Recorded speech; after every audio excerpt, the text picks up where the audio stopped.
Welcome to the Biohacking Superhuman Performance Podcast. My name is Natalie Nidham. I'm a nutritionist, a human potential and epigenetic coach, and I created this podcast to bring you the latest ways to take control of your health and longevity.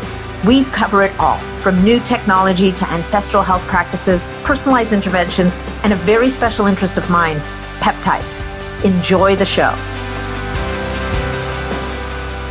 Hey folks, welcome back to the show. My guest today is going to talk to us all about hyperbaric oxygen therapy. My guest is a doctor by the name of Scott Sherr. And if you've ever researched hyperbaric oxygen therapy, you've probably come across his name. This guy's a true expert in the field. He is director of integrative hyperbaric medicine and health optimization at Hyperbaric Medical Solutions, and he is far from a one-trick monkey.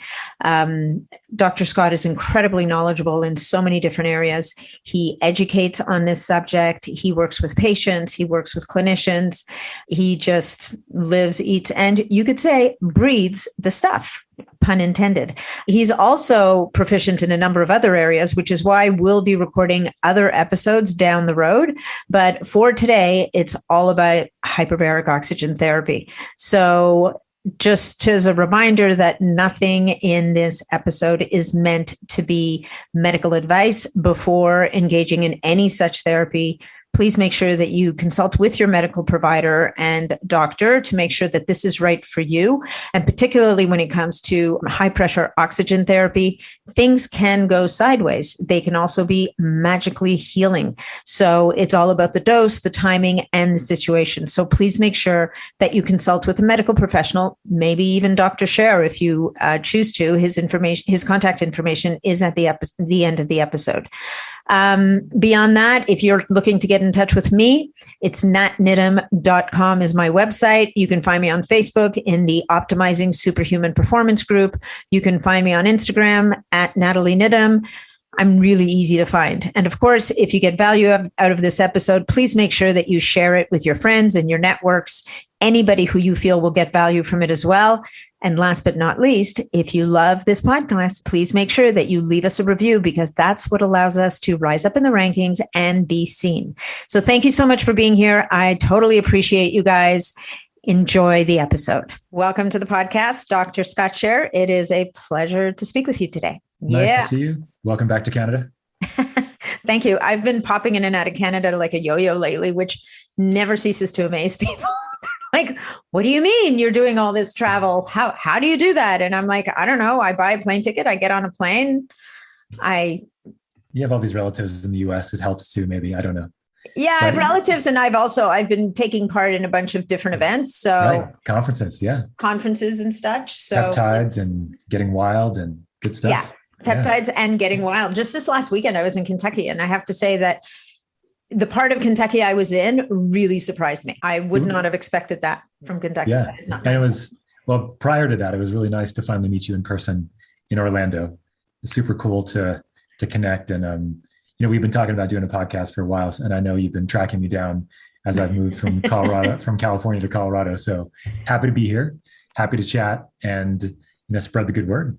Yeah, no, I'm thrilled. I mean, I'm continually amazed at the relationships that have been built over this last couple of years online. And yeah, me too. Right? Like, how did we meet? Like, it was first.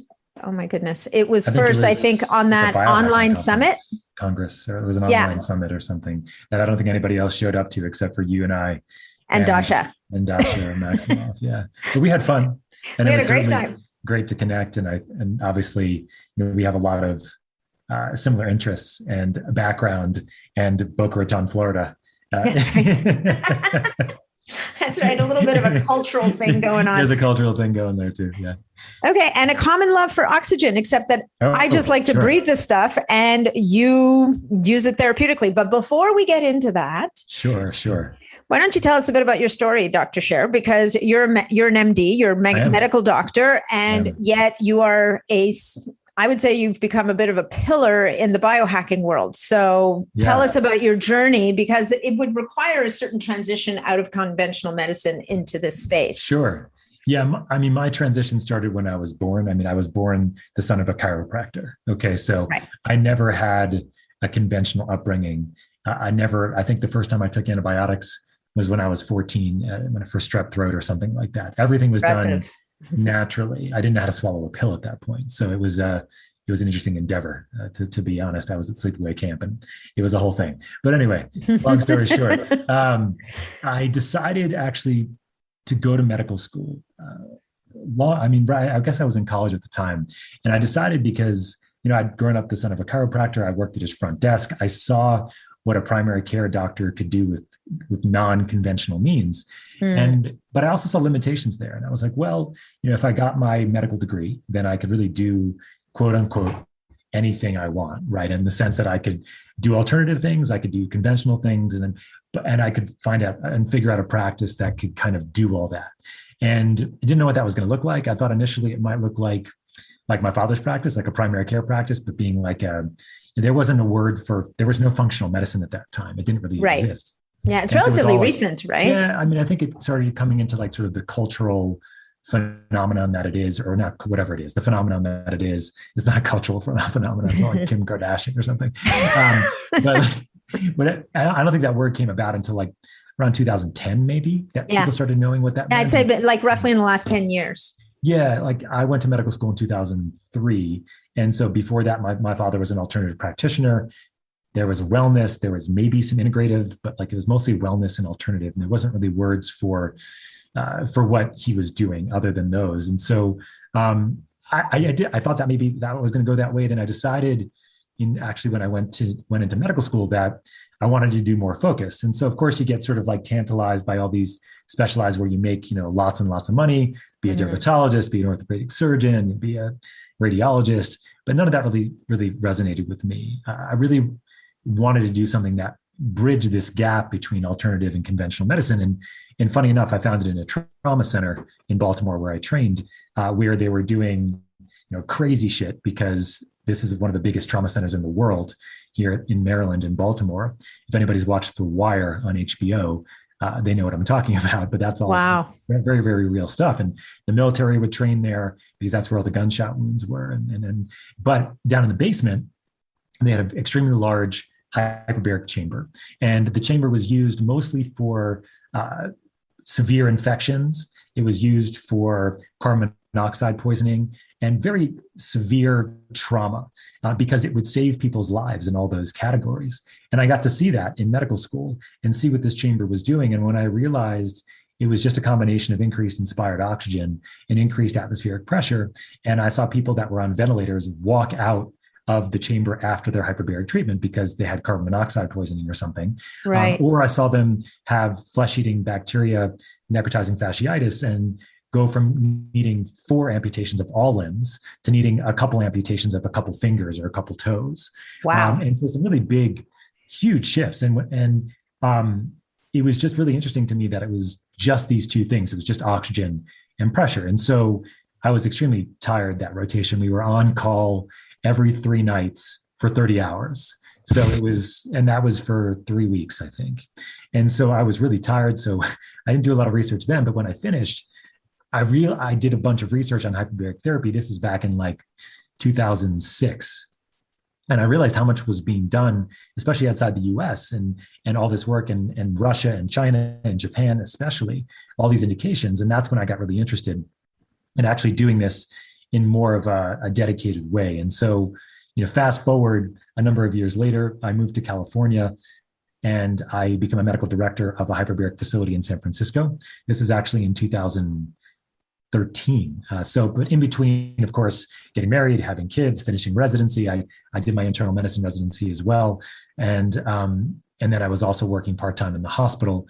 And then I became a medical director of the facility in San Francisco. And that's really when my education really started, when I actually started seeing patients and learning about all the sort of nuances of hyperbaric medicine.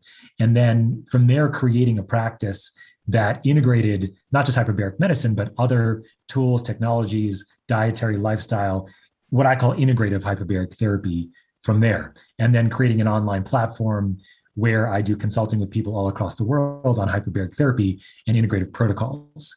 And that dovetails into my own now concierge medical practice that is the foundation of my hyperbaric practice, which is called health optimization medicine.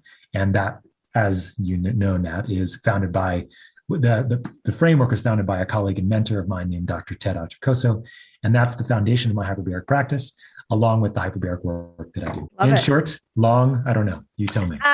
Thorough and very informative. Thorough and very informative.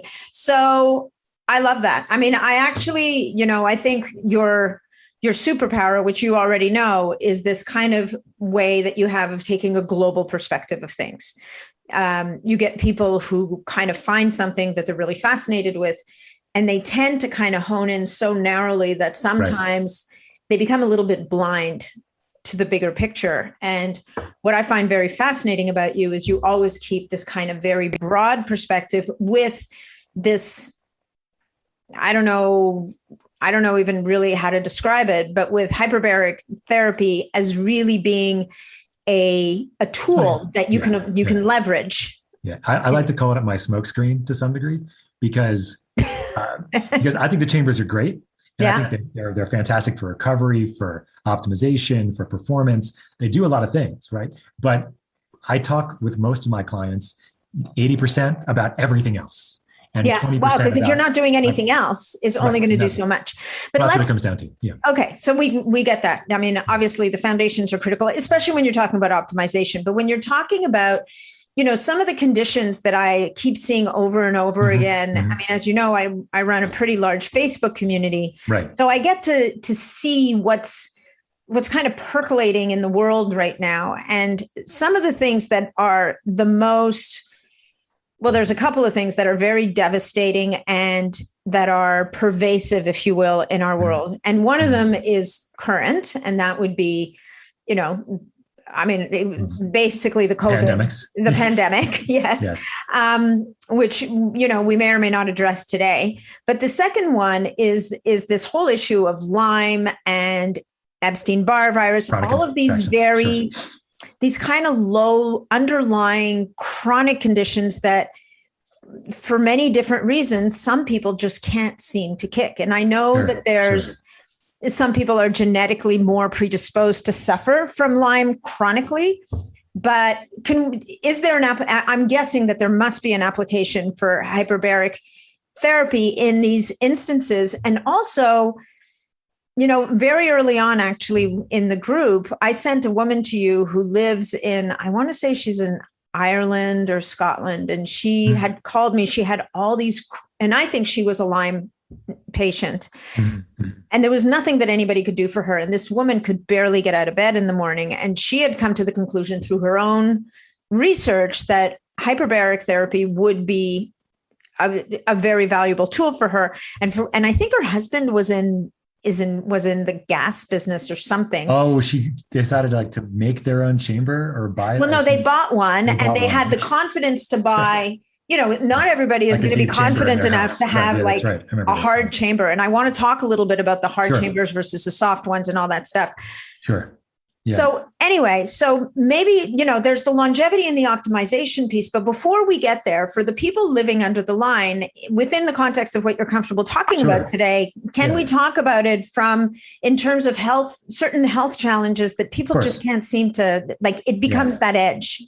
Yeah. I mean, I think there's a lot of different ways to approach this. I think that what I typically like to frame for people is there's the acute indication bucket of hyperbaric therapy. There's the acute trauma, the acute infection, the acute surgery, the acute needs, and how hyperbaric therapy works in that way. And then there's the way that hyperbaric therapy works in the more of the chronic conditions, long-term goals. The initial way hyperbaric therapy works is by just a massive infusion of oxygen in the system. And I'll talk about that, how that works in a minute. Yeah. And then the other way that hyperbaric therapy works is that the initial infusion plus a significant epigenetic shift that's happening on the DNA level with expressions of genes and suppression and expression changing as a result of the oxygen load that's coming into the body. And as a result of that, changing how your DNA expresses those genes. So the way hyperbaric therapy gets oxygen in the body, though, is the combination of increased inspired oxygen and increased atmospheric pressure. So basically, in a hyperbaric environment, we simulate the pressure you would feel under a certain amount of seawater. And because seawater is heavy, that heaviness changes your physiology. And so the way to think about this is that if you're about I'm going to use US metrics here or whatever, but if you're 33 feet below the sea, that's the equivalent of what's called 2 atmospheres of pressure. And that's what we use in hyperbaric therapy. Hyperbaric therapy comes from the diving world. It comes from treating the bends or decompression illness. Yeah. And there's a couple of physics laws that are involved here, which I'll go over very quickly, that are very easy.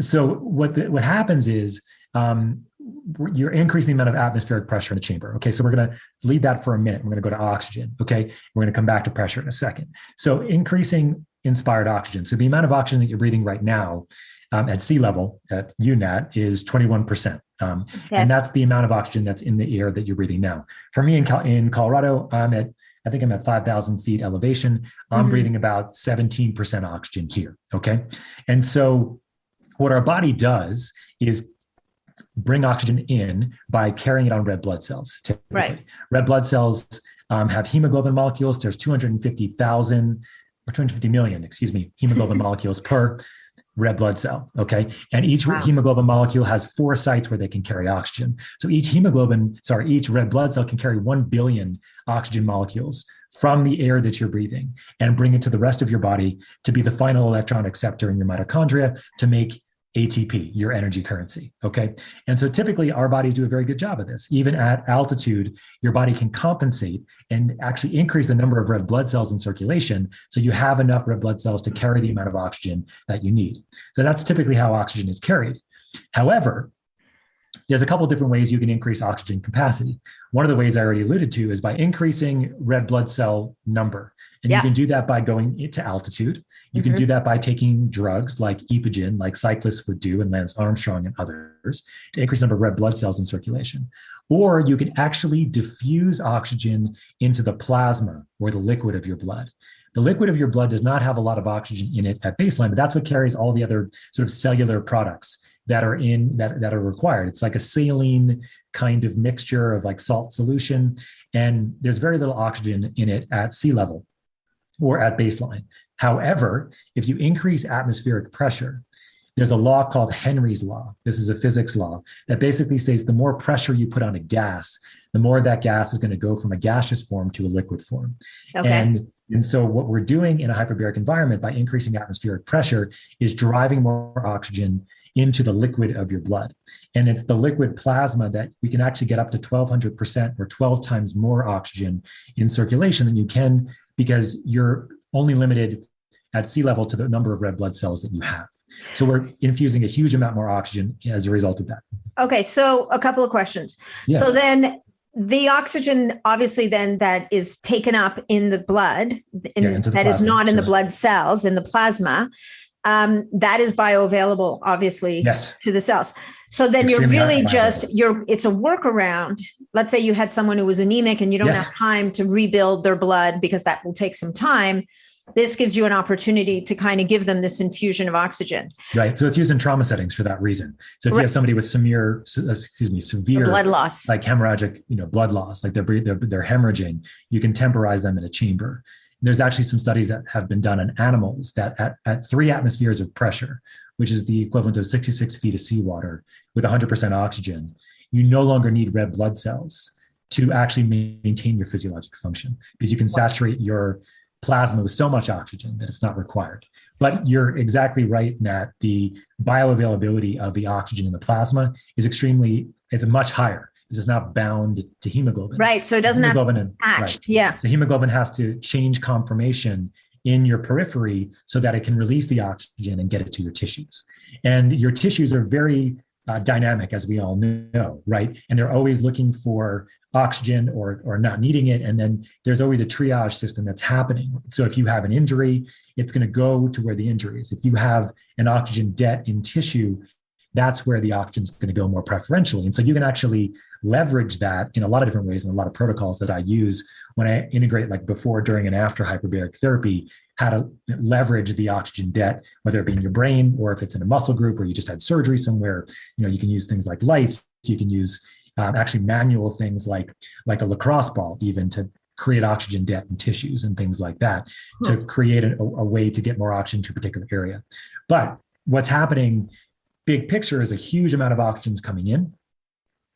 depending on how much pressure, right? So if you have like a milder environment, it's going to be less oxygen coming in. Or if you're going to like 10 feet of seawater, which is in a mild hyperbaric environment, or you're going to go to 66 feet of seawater, obviously the amount of oxygen going in is going to be significantly different. But what happens with all that oxygen's in circulation is that it's creating a huge oxygen load that's going to diffuse further into tissues. It's going to create more energy at the cellular level, and it's going to create more waste products of energy metabolism, which are called reactive oxygen species. So that's going to, so I'm sorry to interrupt you, but no, that's good. Yeah. I've been writing things down and I'm like, so what are reactive oxygen species? Because if we're going to increase the metabolic rate of the cell and it's making more ATP and it's working harder and faster, the mitochondria, we would typically be talking about how do we mitigate the increase in ROS? So there's been some studies that have looked at this in the hyperbaric environment. Right. And it takes about 3 days to balance out the oxidative load versus your antioxidant capacity increasing to balance it out. So you have like your NRF2, you have your glutathione, you have all those things that come up as a result of the oxidative load. But it's just like another hormetic stress. Okay. So it doesn't cross that line really. But it can. Sure. Absolutely, for people that do not have antioxidant capacity, if they are not, if they're toxic, if they're heavy metal toxic, if their gut is not, if they're not gut optimized or whatever, if they don't, big picture is that they don't have good ability to detoxify as a result of this oxidative load, it can get people in trouble, especially people with chronic issues. And so that's why I almost gave a talk with the title as follows to my hyperbaric colleagues: please do not put them in the chamber. So, and I decided on a different title, but the problem is if you put somebody in the chamber before they're ready, before they have that support, you can see a lot of damage. I mean, people don't usually get like long-term damage from it, but they certainly don't get better. Or if they do get better, it's only for a short period of time. And so that's when you have to think about, what are you doing in the chamber here? Do we care about just an acute infusion of oxygen? Do they have acute trauma? Do they just have a heart attack, a stroke, a traumatic brain injury, like a spinal cord injury? Did they just have like a limb trauma? Did they have carbon monoxide poisoning? You just want to get as much oxygen in the body as you can with that stuff, because then you're going to diffuse more into the tissue and you're going to save stuff from dying. Right. So so that's the first bucket. And that's the bucket I don't typically get with most people, right? Because that's an emergency. Those are emergent, but that's also, but even if it's like a mild concussion or or it's a mild trauma, either done, accidentally, or if it's done what we call iatrogenically, we've given them a surgery, like we've done something to somebody. Right. So like I have people coming in with, with hips, knees, shoulders, back injuries and like orthopedic things, ACLs, and then combining it with other, like regenerative technologies like, stem cells and PRP and exosomes and all that kind of stuff. That's all I would fall into the sort of the more acute bucket of stuff, where all we really want is to get more oxygen in the tissue, right? And so what happens when you get all that oxygen in tissues, not only are you obviously helping with cellular metabolic processes and making sure that the cells don't die, you're actually acutely decreasing inflammation, you're decreasing swelling, you're getting stem cells released. It's anti-infective, because a lot of bugs do not like high oxygen environments, right, including viruses, including fungus, including bacteria. And then you're also helping with flow, because we do think that hyperbaric therapy is helping with the formation of what Gerald Pollack would call easy water, right? With structured water around blood vessels to help with flow in and then detox out. So all that's happening like almost immediately. And then what's happening over the long term is that epigenetic shift where you're getting the benefits of a long-term oxygen infusion protocol, which builds on what's happened with the oxygen infusion, but at the same time, it's now you're getting new blood vessels formed. You're getting stem cells that are maturing into new cells in all these different types of tissues, new bone, new neurons, new heart cells, new cartilage, all of that stuff. You're also seeing inflammatory markers get downregulated, like the ones that are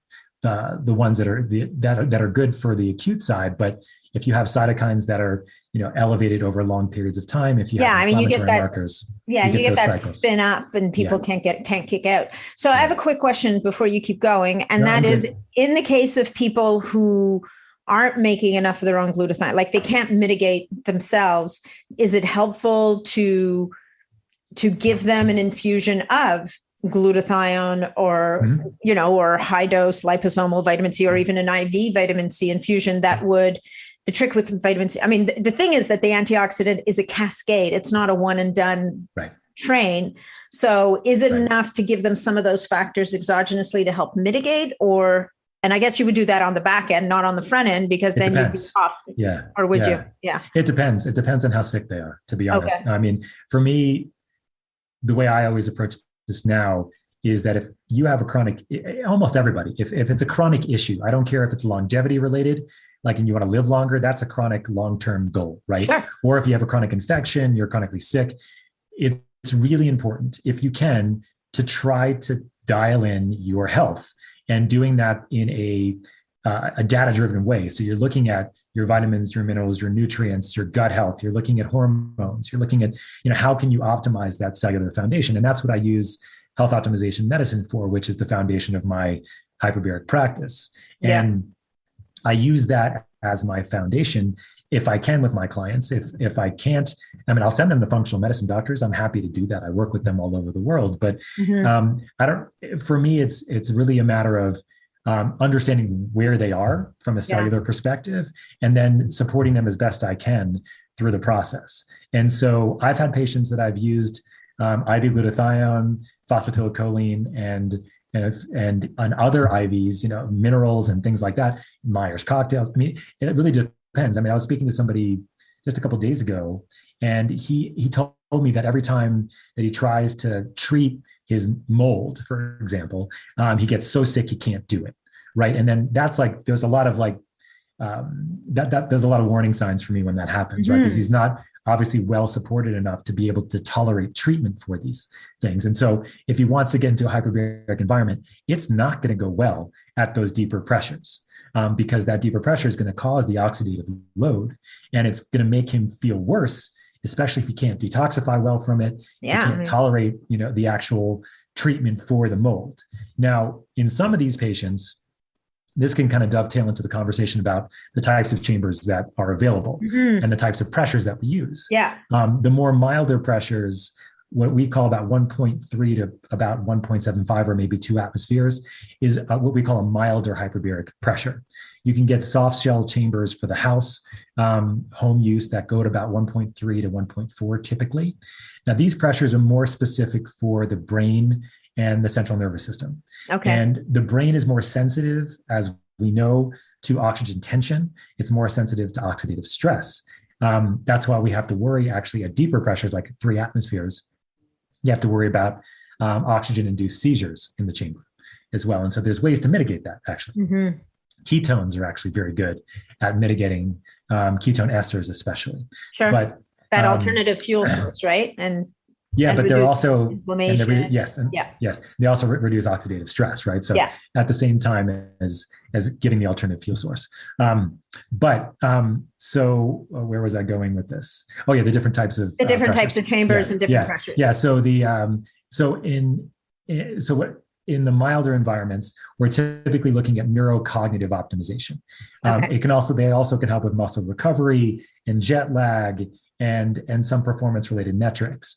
But there really are no medical indications to use hyperbaric therapy in the mild environment, except for brain and spinal cord related things. And so like traumatic brain injury. Yeah. So for the milder ones, for the soft shell, do you have to be as concerned about the glutathione vitamin C status? No. Or is that kind of like an at-home use? You're pretty much, if you're willing to have something like this in your home, you're pretty much, you'd still do better to address these things, but it's not like a crisis. No. I often say that the milder units are more about oxygen delivery, and they're less about oxygen related therapy. Stress. Like it's less of a therapeutic thing. It's less of a hormetic stress. Now, if you do it a lot, over a long period of time, then maybe. And I certainly think that people would benefit, obviously, from optimizing their brain function by optimizing their brain health performance optimization, right? And making sure they have all the things that they need for the rest of the body as well. And have a good, their guts working and all that kind of stuff. But in general, it's not as much of an oxidative load. But as the medical indications for hyperbaric therapy and more of the systemic related indications, let's call them, at 2 atmospheres-ish, and sometimes a little bit more, 2.4, those do really require an understanding of someone's foundational health to, I think, really help them over the long term. And so, and those are going to be the hard chambers that can deliver that. Yes, exactly. Yeah. And so in a perfect world for me is that you have access to both. You have access to, like, I have a home chamber that I use regularly for neurocognitive optimization, for overall recovery. It helps me with sleep. My sleep scores go up. And for a lot of the athletes that I work with, their sleep scores improve because it helps with flow, right? It's going to help with flow into it's blood flow into tissue, and then it's lymphatic flow out. And so, like, in a combination where you're using hyperbaric therapy as a recovery tool, it's fantastic in a lot of different ways. But especially for that reason, helping decrease inflammation, helping your brain function a little bit better. You can pair it with some lights and some sauna and some cold therapy. I mean, there's a lot of different ways you can do it. You're going to need a biohacking house. Never mind a biohacking room. I know. I have a basement right now. I have my hyperbaric chamber. I have my weights, and I have my sauna, right? So that's what I have. But then, of course, where's the cold tub going to go? And the Vasper, where's the Vasper going to go?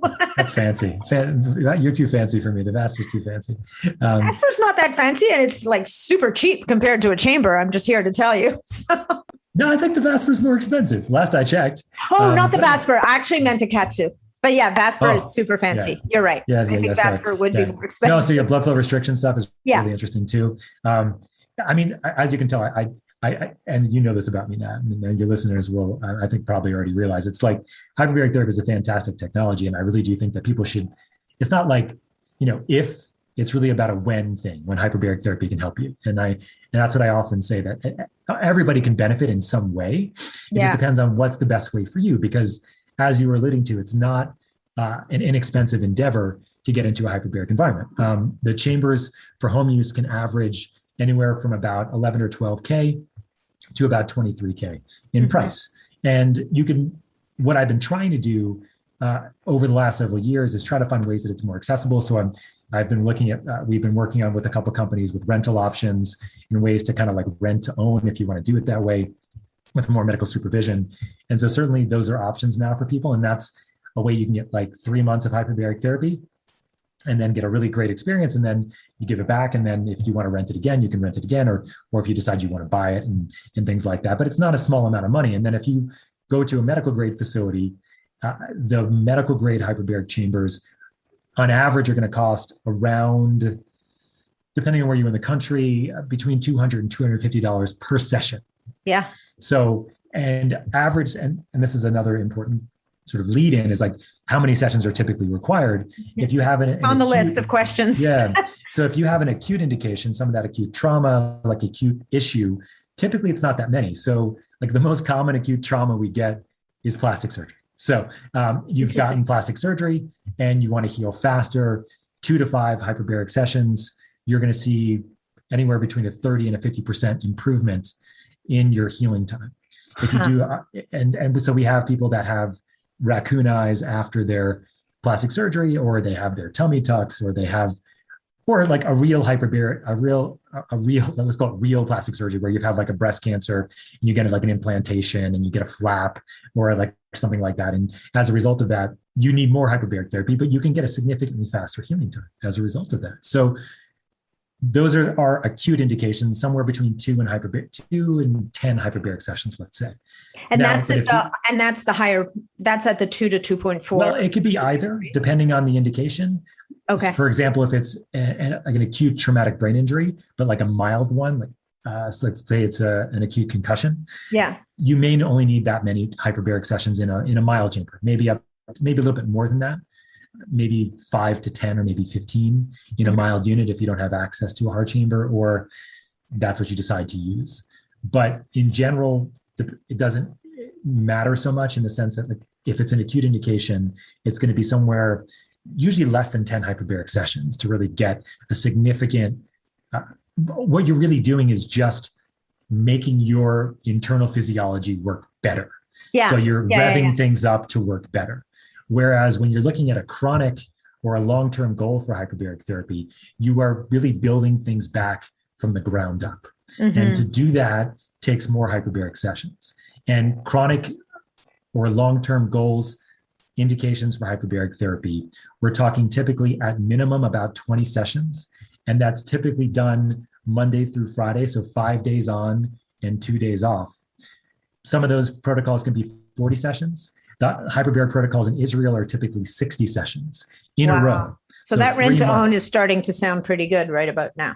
So exactly. So for 3 months, these hyperbaric protocols, Monday through Friday, weekends off, you're getting hyperbaric therapy. And the reason for that is that it's the oxygen exposure on the DNA, that oxidative load that's continuing to spur to shift that DNA expression. And so that's why we haven't seen as good of results if people do things more intermittently and they don't do it on successive days. So there are some protocols where we don't do things every day. If you're doing it for muscle recovery, if you're doing it for jet lag, if you're doing it for cancer, actually, some cancer protocols when we're using it synergistically with like the ketogenic diet or other modalities, then we'll do hyperbaric therapy more intermittently. And actually the reason for that, and you'll find this interesting, Matt, is that we don't want the antioxidant response for cancer. We want the oxidative load, and we want to protect from the oxidative load. So using the ketogenic diet or exogenous ketones, but we want more of the oxidative stress of hyperbaric therapy, as what Tom Seyfried and Dom D'Agostino will call as the press pulse technique, which is you're pressing with the keto and then you're pulsing with hyperbaric therapy. Sometimes we use IV vitamin C as well for those, for more of the oxidative load. So higher gram doses of vitamin C. So after about, I think it's about 25 grams of vitamin C IV, it becomes more of an oxidative load as opposed to being an antioxidant. But in people with chronic infections, to take it back there, I will use lower dose IV vitamin C and things like Myers cocktails and others to help support them as well. Hey, folks. We interrupt this podcast to bring you and to thank our newest sponsor, which is Bioptimizers. And we're in real luck because this month, Bioptimizers is launching their Black Friday deal right now during the first week of the month of November. And not only are they going to be giving you a huge discount all month long, they are also going to be giving away over $200 worth in free gifts. This is their biggest sale of the entire year. So this is the perfect time to stock up on some of their best-selling magnesium breakthrough. This is the only organic full-spectrum magnesium supplement that includes 7 unique forms of magnesium for stress relief, better sleep, all in one bottle. The truth is that most magnesium supplements fail simply because they're synthetic and they're not full spectrum. And you see, when you get all 7 critical forms of magnesium, pretty much every function in your body gets an upgrade, from your brain to your sleep, pain, inflammation, even less stress. So it's not just about the huge discount during the entire month of November. As I mentioned earlier, Bioptimizers is also offering all sorts of awesome free gifts and products worth over $200 with select purchases, as long as you use my unique code, which I'm going to get to. This is literally the best time to get the lowest prices, to stock up, and to take advantage of all the free extras you're going to get.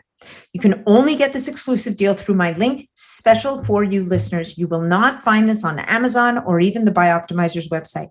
All you have to do is go to www.magnesiumbreakthrough.com/Bionat and use code Bionat to get your discount and free gifts today. One last thing before I go. You should know that all Bioptimizer supplements are really the best in class. But if for some reason you feel differently, you can get a full refund up to a full year after your purchase. No questions asked. So once again, the link to go to right now for this exclusive deal is www.magnesiumbreakthrough.com/Bionat. And make sure that you also use promo code Bionat, BIONAT. So do it while supplies last and don't miss the November 30th deadline. Ready, set, go. But first, let's get back to our episode. Well, it's interesting because you keep answering the questions in my head, which I'm not sure how you're getting into my head, but so I know where things lead when it comes to this. All right, I have a question that you haven't. I have a question for you. Yeah. Have you looked at molecular hydrogen and how that might amplify, impact, get in the way of Sure. oxygen therapy? Because molecular hydrogen is said to be a selective antioxidant. So, one of its superpowers is it's not like taking a bunch of vitamin C after your workout and mitigating some of that oxidative stress, which frankly, from a hormetic perspective, you kind of want, right? Yes, you want it. Yeah. You want but you don't want too much sometimes. But you don't want too much. But with molecular hydrogen, what it seems to be one of the great things about molecular hydrogen, which is why, I personally use it every day instead of pounding vitamin C blindly or whatever the case may be. I will use vitamin C periodically, but not chronically, if you will, Sure. Is this whole idea that maybe it's more selective about the antioxidant. And it's also got lots of other properties beyond that. Sure. I'm certainly interested in molecular hydrogen. Yeah. I'm not convinced about it entirely yet. However, I have been using it sporadically, especially in some of my, we're going to go there, the COVID patients. Yeah. Because especially people that have lung predominant or pulmonary predominant long haul COVID related symptoms, there is a worry that I have so hyperbaric therapy, obviously you're breathing it in through your lungs, right? You're breathing in the oxygen, your lungs are under pressure. And I have had some benefit in people that are using hyperbaric therapy in combination with molecular hydrogen for pulmonary related, COVID and doing well. And so I have been looking at inhaled hydrogen for this particular, I should say. Yeah. So they're using inhaled molecular hydrogen to help with the lung inflammation and oxidative stress and antioxidant capacity in the lungs. So I've certainly been seeing that, and I've been seeing some significant benefit. So I can say that I have some interest, especially in people that have higher oxidative loads in general, as a potential way of using, as another way of mitigating that oxidative load. But I haven't used it too much in practice yet, especially things, especially oral or when you're drinking molecular hydrogen. I haven't had the opportunity yet. So I'm certainly interested in it. I just don't understand the mechanism yet. And that's the hard part for me. I think that's part of the big challenge with it is not that I have to always understand what's happening, but if it's working, but truthfully, I think even in a lot of the clinical research that you'll read, they don't fully get, and even Tyler LeBaron will sometimes say, there seems to be in some cases a disproportionate effect versus the load that you're providing of molecular hydrogen, which I think what molecular hydrogen may be doing in some cases is just acting as a signaling molecule and triggering stuff. It must be that we can't track. Right. But I know that, and I've talked about this before, I had a client, I don't get patients, I get clients, who was a patient of a doctor I was working with who had Parkinson's disease. And in her case, the molecular hydrogen was dramatically beneficial for her cognitive performance when she took it. So it didn't necessarily last, but she would talk about waking up in the morning and craving it because it gave her more mental energy. So, so for me, that was an interesting observation. It's not evidence of anything more than that. Right. But as you're talking, it seems to me that it would be it will be a very interesting compound to think about and explore in collaboration with, as you're understanding your pathways on the oxygen side, to see how the hydrogen may or may not play in. Yeah, I've started with the inhaled hydrogen for now, and I do see some benefit there for some people that have pulmonary predominant symptoms, long haul COVID people specifically, which is interesting. And we have been working with a lot of those patients actually, and neurologically they do fantastically well in a hyperbaric environment. Exactly. If they have neuropredominant symptoms, and there are some smatterings of data coming out. There are some anecdotal stories that are coming out of people that are using hyperbaric therapy for long haul COVID and having some significant benefit. But I think the key for these patients and for basically all comers is that my framework is very different than most hyperbaric doctors. If you go to a hyperbaric clinic, just like if you go to a cardiologist or you go to like a pulmonologist or you go to NAP, no offense, you're like, what are the peptides I'm going to use, right? Or what am I going to do an echocardiogram, or am I going to do a chest X-ray because I'm a pulmonologist or whatever? People get very stuck. So if you go into a hyperbaric clinic, they're going to say you need hyperbaric therapy, right? Yeah. And that's a challenge. I know you don't work that way. I know you're much more global than that. Well, it's that laser vision people develop, right? When they get into a modality that sometimes is not, I mean, sometimes it's great because it makes them an expert, but other times it gets in the way of being able to see the bigger picture and step back a bit. Yeah. So mine's very simple. It's what are you doing before, what are you doing during, and what are you doing after hyperbaric therapy to optimize your protocol and actually make the benefits happen that you want. The before is the biggest part of it. The before is sometimes even before you start hyperbaric therapy, and that's optimizing your health, doing the foundational work that we were talking about. What I use is health optimization medicine. There's functional medicine. There's other ways to do it, but I like the way I do it. I feel like it's very foundational. It's very cellular focused. But not only that, but also you're talking about hydrogen. I also think about like, what are you doing right before you get into the chamber to help you? Are you using IVs? You're doing minerals hydration? These minerals are really important because they're extremely important for the whole energy production process, for example. Are you using other technologies that can help you optimize energy delivery or oxygen delivery to make energy, to be clear? So like, are you dilating blood vessels, for example? So like using like low nitric level oxide. Yeah. Or using nitric oxide boosters, or using something like niacin, for example, but you're on the right track. Those are the things that I think about is what are the things that can dilate blood vessels potentially to help us get more oxygen to where we want to go? What are the things that are going to help more oxygen get to the tissue? What are the things that are going to help us make that oxygen work better? Then I also think about sort of on the other end of it is what on the after part is how am I going to make the body recover faster from that oxidative load that we just gave them? Is it IVs? Is it sauna? Is it pulsed electromagnetic field technologies? Like, is it hydrogen? Is it hydrogen inhalation? There's lots of different things to think about. And then the during part just depends on the kind of chamber you have, like what you're able to do. But if it's a mild home unit, you can bring things in there that have some, you can do some electronics in there. You can't bring in like a car battery, but you could bring in like your phone. You're in Canada. I don't know what you guys do up there. Explosive. Canadians do weird things, Nat. I just want to make sure. Right. I don't know. Okay, that's fine. Car batteries, Labatt Blue. Don't get me started. But Labatt Ice, Labatt Blue. I don't remember what I used to drink when I used to go to Montreal. But who drinks beer anyway? But long time ago. Long time ago. So I had a question for you. I still have so many questions, and they're crowding each other in my brain. So on the molecular hydrogen front, actually, the inhaled gas, are you for sure getting hydrogen gas, or do you know if you're getting Brown's gas? Do you know that? Are you aware of that distinction? I'm not aware of the distinction, no.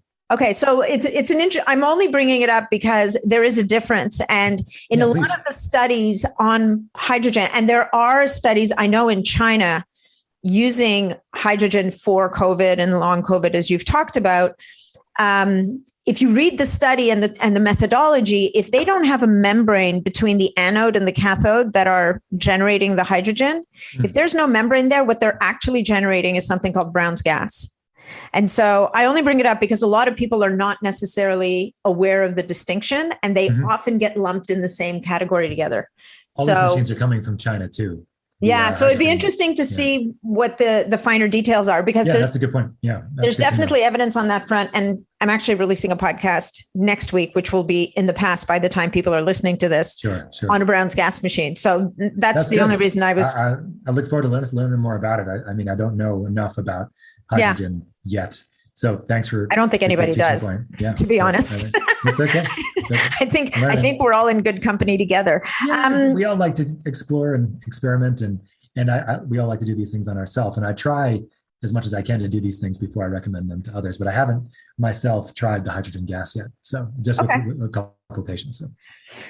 All right. So I'm a little bit torn because we don't have a lot of time left. We haven't really talked about the health optimization medicine model that you use. And at the same time, I would love to give people some insight into, like, we've talked a lot about disease states or health challenges, but from a longevity and optimization perspective, what would be a really nice, like for someone like me, for example, what would be a good way for me to tap into hyperbaric chamber therapy? Like, should I do a week once every few months, or like, how would I'm assuming that I would kind of cycle it, or am I better off doing one treatment a week for 8 weeks? Like how Sure.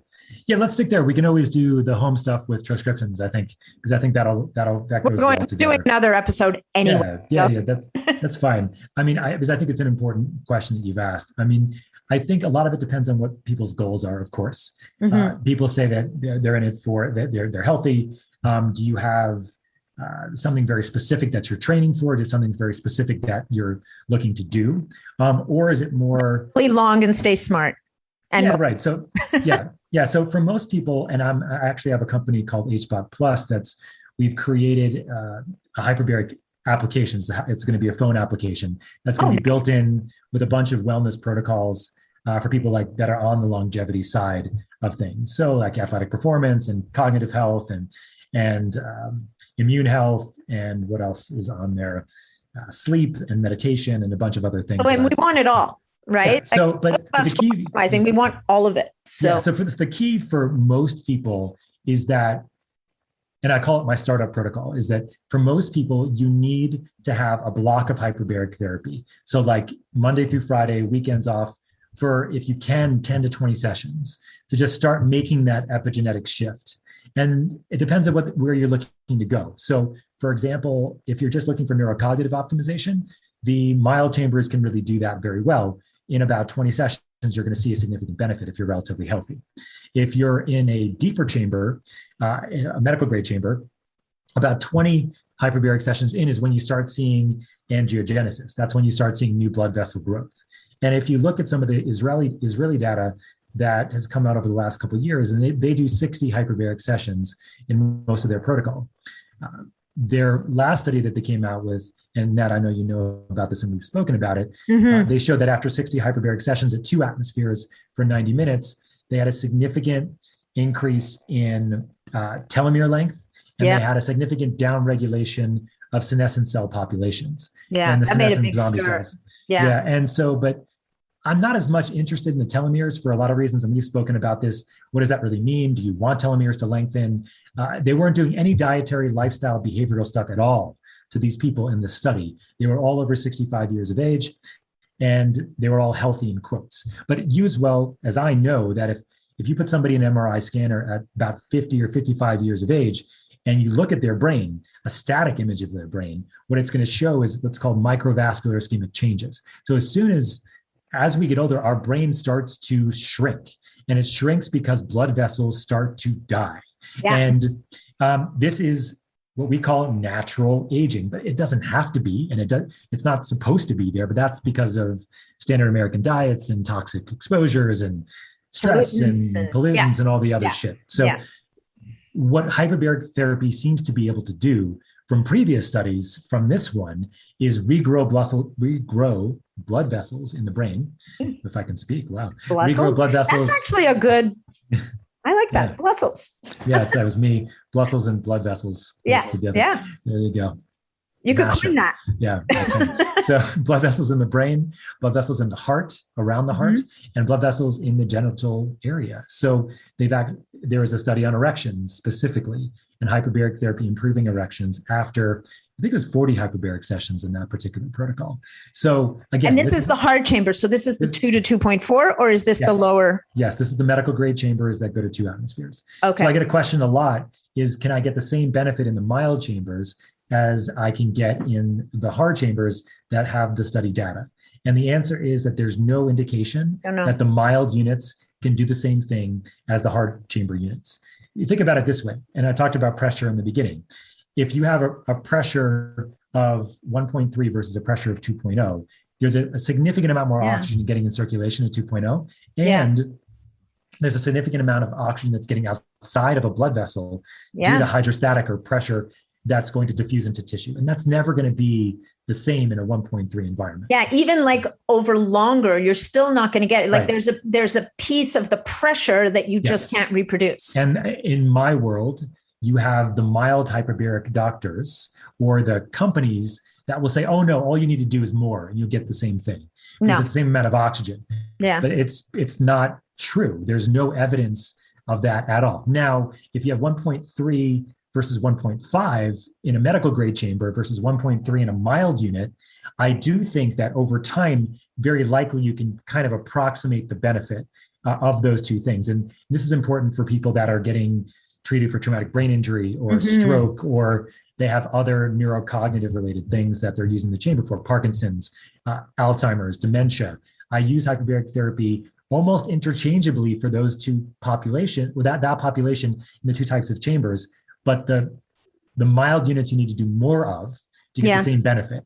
So and then of course, then you all add on all the additional technologies, the supplements, the diet, the lifestyle, and then the low-level light therapy and the other ways of increasing blood flow and things. And then the question is, can you approximate something in a mild unit that's similar to what you can do in a medical grade unit? And the answer is, I don't know for sure. Yeah. But I think we can probably bridge that gap significantly because we're using all these other things and optimizing people's health.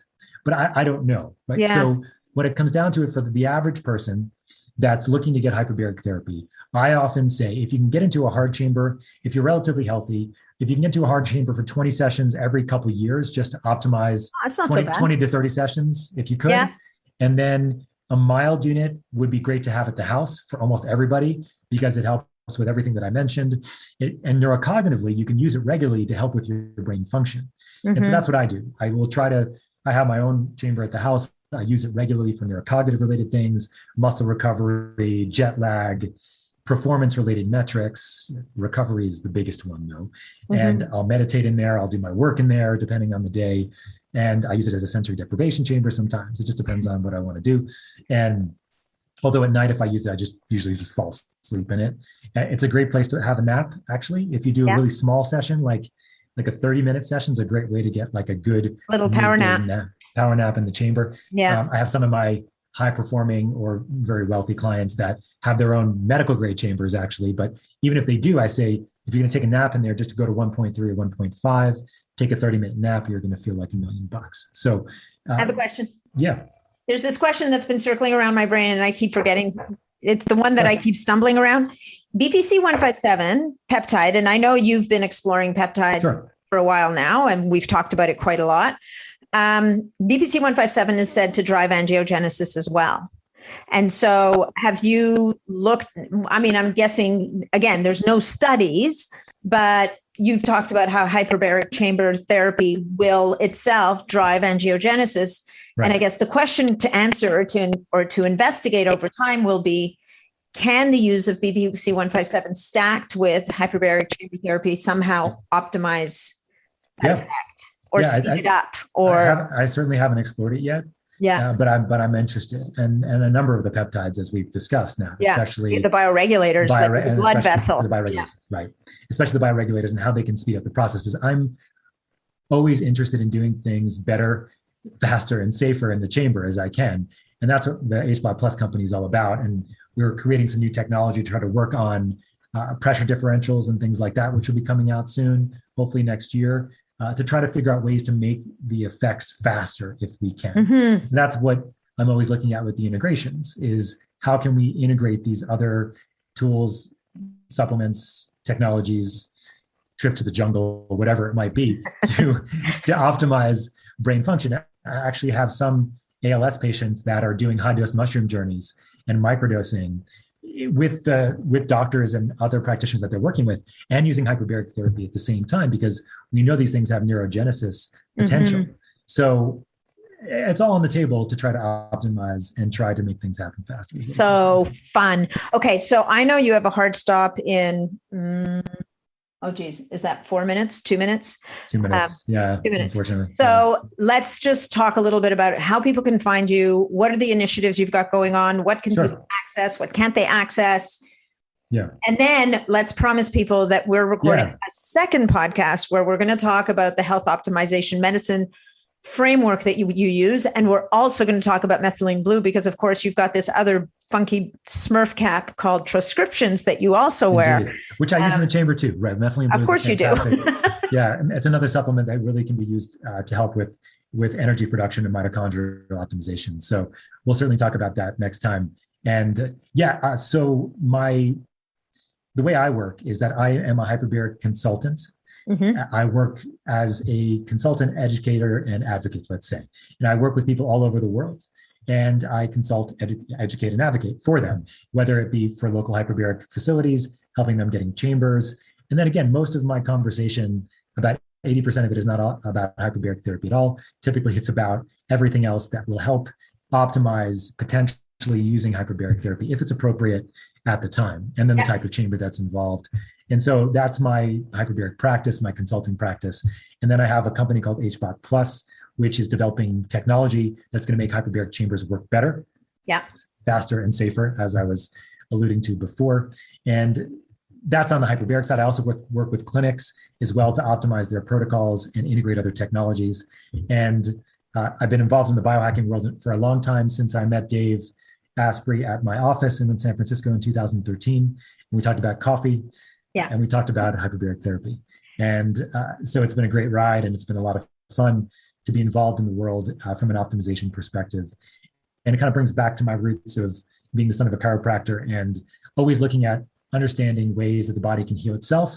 But now I do it in a way that's data driven, which is pretty cool. I love it. And so it's been fun. But thanks for having me, Nat. And I look forward to you haven't told people how to find you. Oh, yeah. So my website is integrativehbot.com. You can also find me on Instagram at Dr. Scott Sherr. I try to post there when I can. I think those are the major places at this point to find me. Okay, that is phenomenal. I'm going to do this ridiculous thing. I'm going to take a picture. No, I'm not going to take a picture.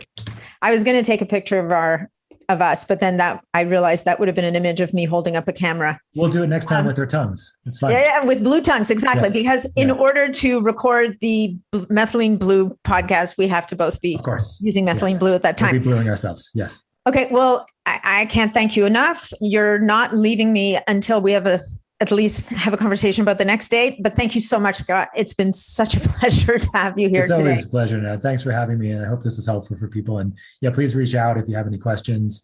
Happy to have the conversations and help make hyperbaric therapy something part of your life, or not at all if you don't want it. And we can talk about the other 80% stuff too.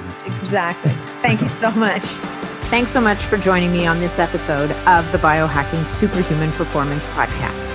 If you enjoyed the show, please remember to leave us a 5-star review on iTunes, because that's what helps us to be heard and to be seen. If you'd like to connect with me directly, or if you'd like to leave any comments, or if you have any questions about this episode, please reach out to me directly through my website, natmidham.com. And of course, if you're not already a member of the Biohacking Superhuman Performance community on Facebook, that's where you'll find me every day. It's a short application, just answer a couple of questions, and you're in and interfacing with other amazing biohackers.